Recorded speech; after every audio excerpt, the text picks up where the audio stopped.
Αλήθεια ή ψέματα λοιπόν, επιστημονική επιτυχία ή απλή απάτη?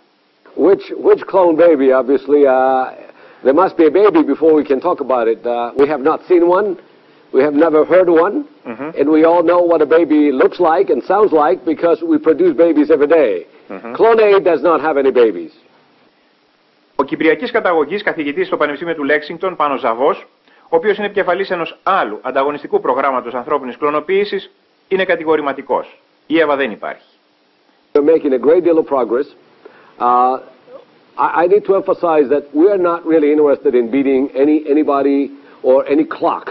This is not about a race at Indianapolis 500, a car race that is in the U.S., or any other race out there.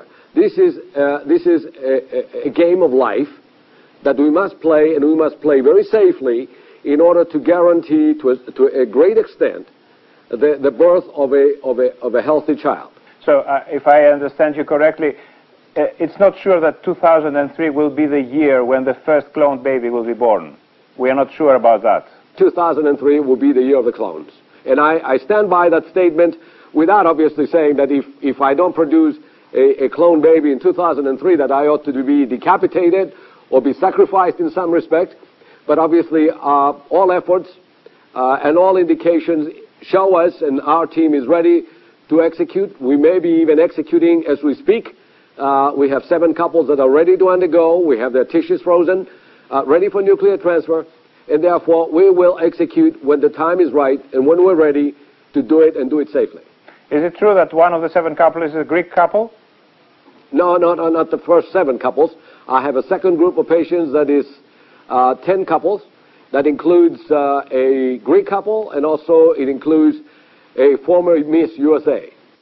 There's a high percentage of death, of failure, and a high percentage of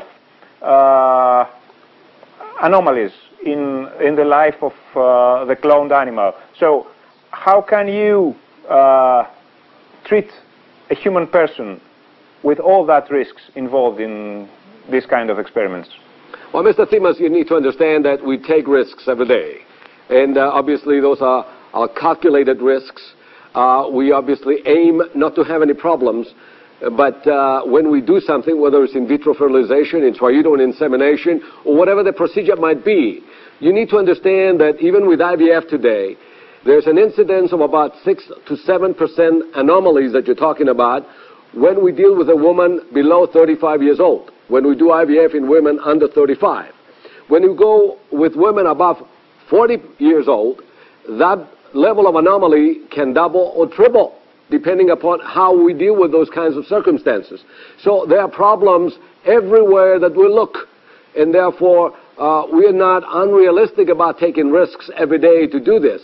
The key to our success has been and continues to be that we are realistic, we are experts, we know the subject well, and we can troubleshoot well.